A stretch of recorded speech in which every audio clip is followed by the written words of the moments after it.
चलो नेक्स्ट जो क्वेश्चन है वो थोड़ा सा इंटरेस्टिंग क्वेश्चन है, उसमें एक वर्किंग नोट बनेगा, वो बहुत इंपॉर्टेंट है। देखो, book value of assets other than cash and bank transfer to realisation account is 1 lakh. मतलब जो भी हमने एसेट्स रियलाइजेशन अकाउंट में ट्रांसफर किया उसका वैल्यू कितना है, 1 lakh. 50% of the assets are taken over by a partner Atul at a discount of 20%। जो भी एसेट है उसका 50% कौन लेके जा रहा है, अतुल। मतलब 50% अपना गया। 40% of the remaining assets are sold at a profit of 30% on cost. उसका 40% हम बेच रहे हैं। 50 पार्टनर लेके गया, 40 बेच दिया, कितना हो गया, 90। 5% of the balance being absolute realise nothing. 5% खराब हो गया, भंगार हो गया, जिसको हम लोग बेच नहीं पाए।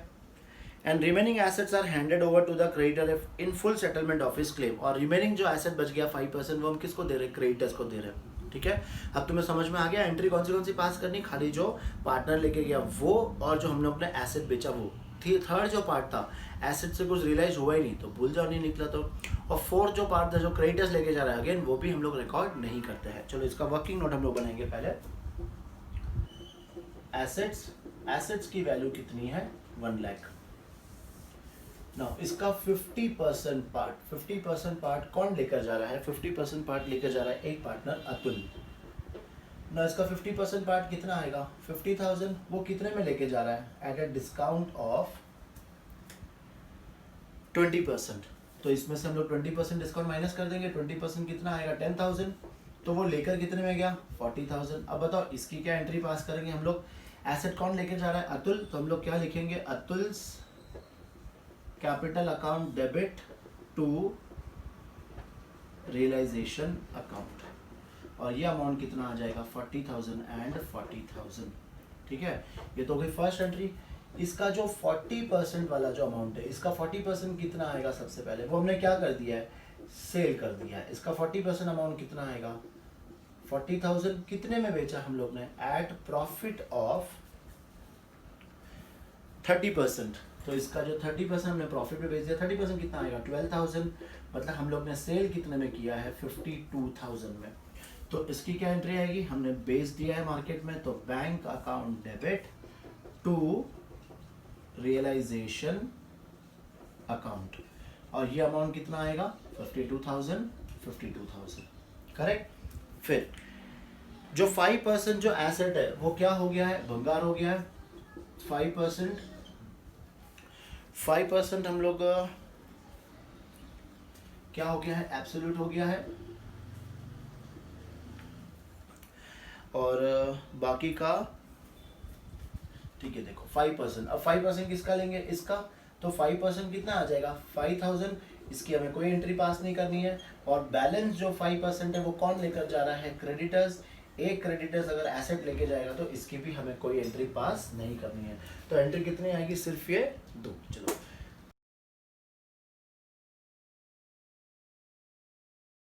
नेक्स्ट क्वेश्चन देखते हैं, क्वेश्चन नंबर 14। देखो तुम्हारा स्क्रीन पे, Lal and Pal were partners in a firm sharing profits in the ratio of 3:7. On 1st April 2015, their firm was dissolved. After transferring assets other than cash and outside liabilities to realization account, you are given the following information. A creditor of 3,60,000 accepted machinery valued at 5 lakh and paid to the firm 1,40,000। ये हम लोग पहले भी कर चुके हैं। एक creditor जिसका अमाउंट है सिर्फ 3,60,000, वो क्या लेकर जा रहा है, एक मशीन लेके जा रहा है 5 लाख की। ज़्यादा अमाउंट का वो वैल्यू लेके जा रहा है।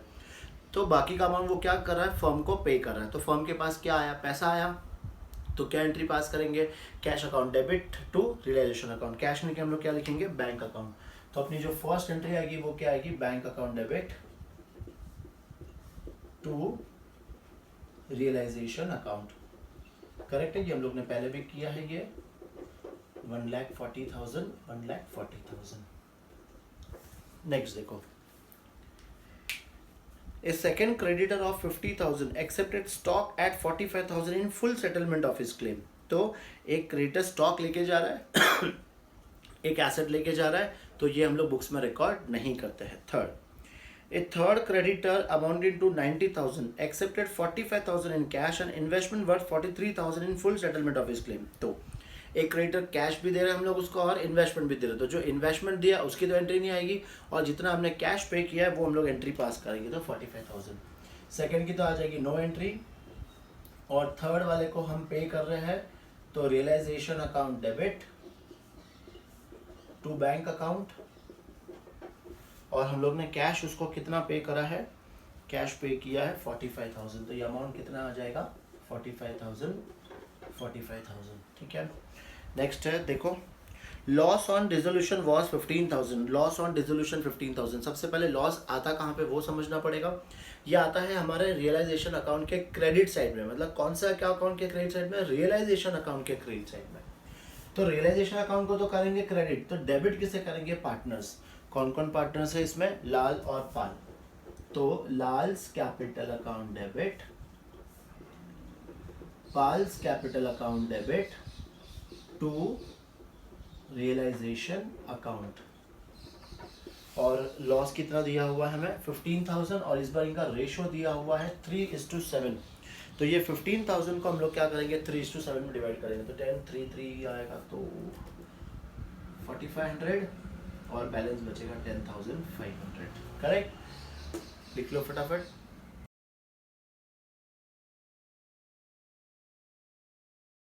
बहुत सारे क्वेश्चंस हम लोग ने सॉल्व कर लिया है।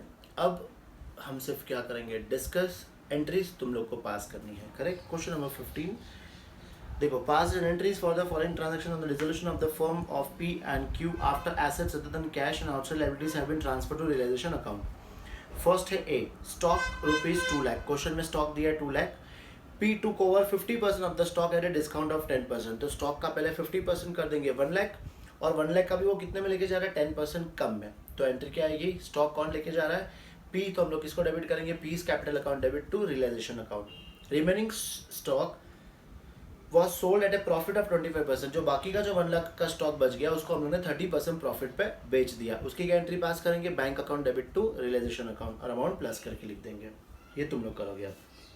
फिर डेटर्स बुक्स में दिया है 2,25,000, और प्रोविजन फॉर डाउटफुल डेब्ट्स दिया है 25,000। तो देखो, डेटर्स को तो डेबिट साइड लिख देंगे, प्रोविजन को हम लोग लिख देंगे क्रेडिट साइड में। ये तो हो गया पहले पोस्टिंग वाली बात। फिर 20,000 of the book debts proved bad, इसका मतलब क्या है, डेटर्स मेरे कितने दिए हैं 2,25,000, उसमें से बैड डेट्स कितने हो गए 20,000, मतलब डेटर्स से हमें कितना पैसा मिला 2,25,000 में से 20,000 माइनस कर दो। समझ में आया, वापस देखो, डेटर्स कहाँ लिखेंगे, डेबिट साइड में, प्रोविजन कहाँ लिख दिया, क्रेडिट साइड में, ये तो हमने लिख दिया। फिर क्वेश्चन में दिया है कि 20,000 of the book debts proved bad, मतलब 20,000 मेरे बैड डेब्ट्स हो गए। तो अब हमें डेटर्स से पैसा कितना मिला 2,25,000 माइनस 20,000, तो कितना मिला है 2,05,000। अब डेटर्स से पैसा आ रहा है, क्या एंट्री पास करेंगे, bank account debit to realisation account, ठीक है। Next, land and building book value 12,50,000 sold for 15 lakh through a broker who charge 2% commission. ये हम लोग ने पहले भी कर चुके हैं। हम लोग ने बेचा कितने में 15 लाख। 15 लाख में से तुम लोग क्या करोगे 2% कमीशन माइनस करोगे, और माइनस करने के बाद उतना पैसा तुम्हें मिल रहा है। क्या बेचा है तुम लोग ने, लैंड एंड बिल्डिंग, तो एंट्री क्या आएगी, bank account debit to realisation account. फिर next, machinery book value 6 lakh was handed over to a creditor at a discount of 10%, machine हमने क्रेडिटर्स को दे दिया, no entry.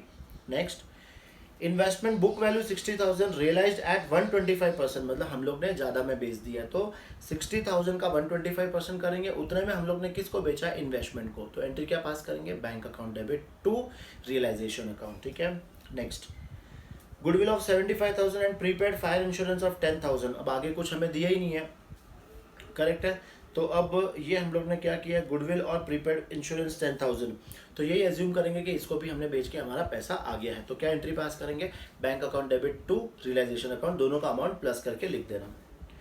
There was an old furniture in the firm which had been written off completely in the books which this was sold for 10,000, furniture को बेच रहे हम लोग, बोले रिकॉर्डेड हो या अनरिकॉर्डेड हो। एंट्री क्या पास करेंगे, bank account debit to realisation account. Z, an old customer whose account for 20,000 was written off as bad in the previous year, paid 60%। वापस से वही बात है कि हमें डेटर से पैसा मिल रहा है, कितना पैसा मिल रहा है 60%, तो वही एंट्री आएगी bank account debit to realisation account. P undertook to pay Mrs. P's loan of 50,000, Mrs P का लोन हम लोग ने कहाँ ट्रांसफर किया, रिलेशन अकाउंट के क्रेडिट साइड में। अब कौन पे कर रहा है, वो पार्टनर पे कर रहा है P, एंट्री क्या पास करेंगे, realisation account debit to P's capital. ये सब हम लोग ने पहले पढ़ लिया था, इसीलिए मैं तुम्हें सिर्फ एंट्रीज बता रहा हूँ। वैसे तो मुझे एंट्रीज भी नहीं बतानी चाहिए थी, लेकिन फिर भी हम लोग डिस्कस कर रहे हैं। तुम लोग ट्राई करना कि ये क्वेश्चन खुद से सॉल्व करें। कौन से 15, 16 और 17। ठीक है, नेक्स्ट देखो। ट्रेड क्रेडिटर्स 1,60,000, ट्रेड क्रेडिटर्स दिया है पहले 160, half of the trade creditors accepted plant and machinery at N agreed valuation of 54,000 and cash in full settlement of their claim after allowing A discount of 16,000। देखो अब ये थोड़ा सा हम लोग कर लेते हैं। ट्रेड क्रेडिटर्स पहले कितने हैं? 1,60,000। इसका हाफ कितना आएगा? 80,000। ये हाफ के लिए क्या लेके जा रहे हैं वो लोग? एक तो plant and machinery with an agreed value of 54,000 और cash in full settlement of the claim after allowing A discount of 16,000। मतलब उसने हमें कितना डिस्काउंट दे दिया है? 16,000 का। तो 80 में से 16,000 अगर गए तो मुझे एक्चुअल में पे कितना करना है? 64 के सामने वो लोग प्लांट एंड मशीनरी कितने का लेके जा रहे हैं? 54,000। तो बाकी का हम लोग कितना कैश पे कर रहे हैं? 10,000।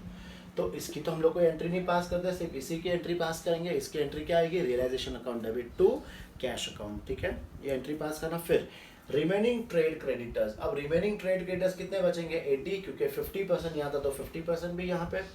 Where paid 90% in full settlement, हमने इसको कितना पे किया है? सिर्फ 90%, मतलब 72,000। तो ये भी हमने इसको पे कर दिया। इसकी एंट्री आएगी realisation account debit to cash account. ठीक है, ये लिख लेना, बस खत्म। चलो ये क्वेश्चन भी आप फटाफट कंप्लीट कर लो। एंट्रीज सारी तुम लोग लिख लो। अगर एंट्रीज नहीं आती है तो तुम लोग मुझे व्हाट्सअप कर देना। ठीक है, नेक्स्ट क्वेश्चन देखते हैं इसके बाद।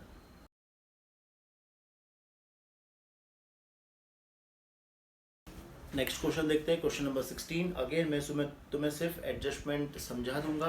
क्वेश्चन की एंट्री जो है वो तुम्हें पास करनी है। देखो, pass general entries for payment of following unrecorded liabilities on the dissolution of a firm of partners A and B. There was a contingent liability in respect of bill discounted but not matured of 18,500। सबसे पहले contingent liabilities का मतलब क्या होता है? ये वो liabilities है जो हम लोग बैलेंस शीट में रिकॉर्ड नहीं करते हैं। करेक्ट? क्यों? बिकॉज ये लाइबिलिटी हो भी सकती है या फिर नहीं भी हो सकती है। तो ये लाइबिलिटीज क्या है? अनरिकॉर्डेड है। बस अब बाकी समझ जाओ कैसे करना है तुम्हें। है तो लाइबिलिटीज ये, अगर हमें कंपनी को पे करना पड़ रहा है, अगर फर्म को पे करना पड़ा तो लॉस मतलब realisation account debit to bank account. देखते चलो। There was an contingent liability in respect of bill discounted but not matured of 18,500। तो इसका मतलब क्या है? हमें 18,500 क्या पे करना पड़ेगा? कंपनी फर्म को पे करना पड़ेगा। क्यों? देखो, फर्म अपना बिजनेस क्या कर रही है? डिसॉल्व कर रही है। मतलब जो भी लाइबिलिटीज है कंटीजेंट वगैरह वो सब वो कंपनी को अब क्या करनी पड़ेगी? पे करनी पड़ेगी। कंपनी नहीं, फर्म को क्या करना पड़ेगा? पे करना पड़ेगा। तो क्या एंट्री आएगी बताओ? 18,500 हम लोग पे कर रहे हैं, तो एंट्री क्या आएगी? Realisation account debit to bank account. फिर an acceptor of one bill of 2,500 became insolvent and 50 paise in rupee was recovered. याद करो, हम लोग ने पहले कर चुके। एक तो बिल डिस्काउंटेड का अमाउंट हमें पे करना पड़ा और उसमें से एक जो बंदा था वो इंसॉल्वेंट हो गया और हमें उससे 50 पैसे वापस से रिकवर हो रहे। तो ये अपने लिए फ़ायदा हो गया। तो ये एंट्री क्या पास करेंगे? Bank account debit to realisation account. और अमाउंट कितना आएगा? 2,500 का हाफ, मतलब 1,250। ठीक है, ये हो गया first. Second, there was a contingent liability in respect of a claim for damages of 75,000। Such liability was settle for 50,000 and paid by the partner A. Clear वहाँ पे लिखा। देखो, जब भी एडजस्टमेंट कुछ स्टफ आए तो ये तो लिखा ही होगा कि बेचा है या फिर पे कर रहा है। तो यहाँ पे क्लियर लिखा है द लाइबिलिटी वॉज पेड, है ना? Such liability was settle for 50,000 and paid by the credit partner A. तो एक्सपेंस हम लोग पे कर रहे हैं तो रिलेशन के डेबिट में आएगा, पर पे कौन कर रहा है? ए। तो एंट्री क्या आएगी? Realisation account debit to A's capital. Amount कितना आएगा? 50,000। फिर नेक्स्ट है firm will have to pay. Clear लिखा है, फर्म विल हैव टू पे मतलब अपनी लाइबिलिटी है 10,000 as compensation to an injured employ which was a contingent liability not accepted by the firm. मतलब फर्म पे करना है फर्म को, तो एंट्री क्या आएगी? Realisation account debit to bank account और अमाउंट आएगा 10,000। फिर next 5,000 for damages claim by a customer has been disputed by the firm. It was settled at 90% by a compromise between customer and the firm. मतलब it was settled. Settle का मतलब क्या होता है? हमने पे कर दिया। कितना अमाउंट पे कर दिया? 70%। तो 5,000 का 70% मतलब कितना आएगा? 3,500। ये हमने पे कर दिया है, तो इसकी एंट्री हम क्या पास करेंगे? Realisation account debit to bank account और अमाउंट कितना आएगा? 3,500। ठीक है, फटाफट सॉल्व करो। 16 भी नहीं समझ में आता है तो मुझे पूछो, फिर हम लोग क्वेश्चन करते हैं next. Question number 17।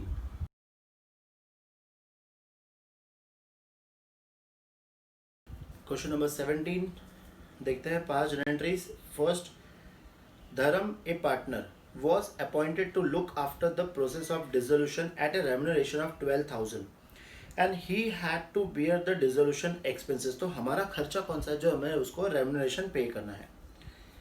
Dissolution expense of 11,000 were paid by धर्म।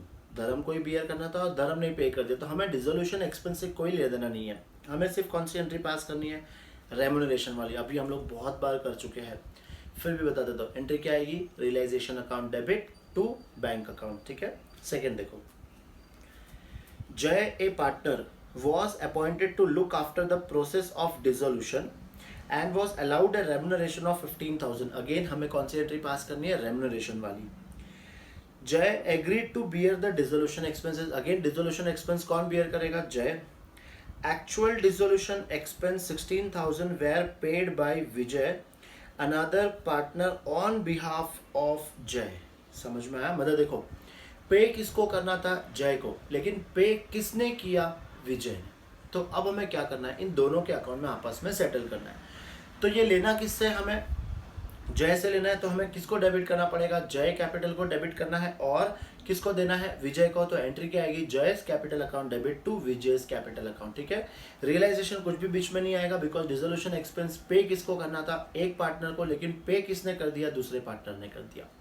ठीक है, तो एंट्री क्या आएगी, जिस पार्टनर से हमें लेना है, जय से लेना है हमें, तो जय को डेबिट करेंगे, और किसको देना है, ये विजय को क्रेडिट कर देंगे। Next, Deepa a partner was to look after the process of dissolution and for this work she was allowed a remuneration of 7,000। Again हमें उसको 7,000 की एंट्री पास करनी है। Deepa agree to bear dissolution expenses. ठीक है, actual dissolution expenses 6,000 were paid from the firm's bank account. Deepa को pay करने थे, लेकिन दीपा ने जो पे किया वो कहाँ से पे किया, फर्म के बैंक अकाउंट से पे कर दिया। मतलब फर्म का पैसा गया, लेकिन फर्म वापस किससे वसूल करेगी, दीपा से। तो यहाँ पे 2 एंट्री पास करनी है हमें।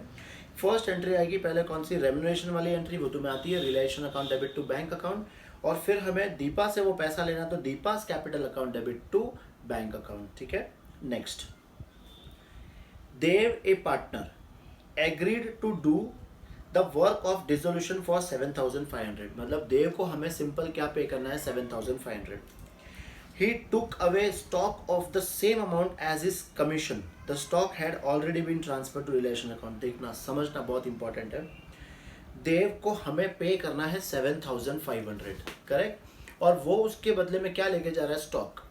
अब इसमें हम लोग 2 तरीके से ट्रीट कर सकते हैं। फर्स्ट ऑप्शन है कि 7,500 अपना फर्म का एक्सपेंस है, तो हम लोग कहाँ बुक करेंगे, डेबिट साइड में। क्या एंट्री पास करेंगे, realisation account debit to Dev's capital account. ये हो गया, मैंने एक्सपेंस रिकॉर्ड कर दिया। फिर देव क्या लेके जा रहा है, स्टॉक, तो स्टॉक लेके जाएगा, तो क्रेडिट साइड में एंट्री पास करेंगे। तो क्या एंट्री पास करेंगे हम लोग, वापस से Dev's capital account debit to realisation account. लेकिन अगर इसको हम लोग दूसरे तरीके से सोचें तो क्या हो रहा है कि हमें देव को 7,500 पे करना था, करेक्ट, वो हमारी एक लाइबिलिटी है।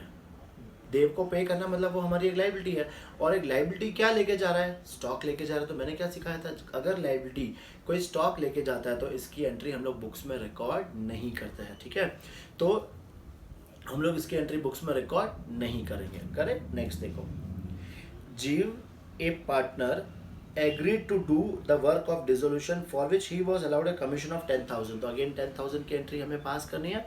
Realisation account debit to Jeev's capital account.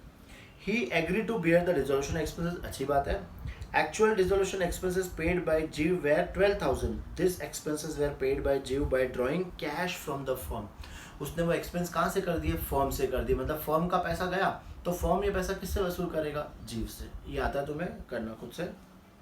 Next है, a debtor of 8,000 already transfer to realisation account. मतलब हमने डेटर को रिलेशन अकाउंट में ट्रांसफर कर दिया है। agreed to pay realization expenses of 7,800 in full settlement of his account। अब इसको भी वैसे ही वापस सोचना है। रियलाइजेशन एक्सपेंसेस हमारी लाइबिलिटी है, करेक्ट, ये पे कौन कर रहा है, एक डेटर, करेक्ट है। तो वापस से क्या होगा, एक लाइबिलिटी क्या लेकर कौन पे कर रहा है, अपना एसेट, तो हमें इसकी कोई भी एंट्री पास नहीं करनी है, ठीक है। तो एफ वाले की हम कोई भी एंट्री पास नहीं करेंगे। चलो हम लोग ने 17 तक सारे क्वेश्चंस कर लिए हैं फ्रेंड्स, तुम लोग भी अच्छे से इसको वापस से करना। जितने भी हम लोग ने एडजस्टमेंट इसमें करे हैं, आगे जाके जो हम बैलेंस शीट वाले जो क्वेश्चंस देखेंगे, यही एडजस्टमेंट वापस वापस वापस वापस रिपीट होंगे। तुमने अभी सिर्फ क्या करी है, सबकी जनरेंट्रीज करी, बस तभी तुम्हें क्या करना होगा, लेजर अकाउंट बनाना होगा। अब लेजर अकाउंट में तुम्हें बस यही समझना है कि रिलेशन के डेबिट में लिखना है, पार्टनर्स के क्रेडिट में लिखना है, रिलेशन के क्रेडिट में, पार्टनर्स के डेबिट में, बैंक के, यही सब आएगा बस। तो मैं वापस से बोल रहा हूँ कि 17 तक जो क्वेश्चन है, जितने भी एडजस्टमेंट है, सबको एक बार अच्छे से पढ़ लो, इसकी एंट्रीज को अच्छे से समझ लो, क्या इफेक्ट होता है, किसका कहाँ पे जाता है, वो सब अच्छे से समझ लो। डिसोल्यूशन चैप्टर तुम्हारे लिए बहुत ईजी है, ठीक है। तो फटाफट ये सब कंप्लीट करो, फिर हम लोग मिलेंगे बैलेंस शीट वाले क्वेश्चंस में। Till then goodbye, take care, bye.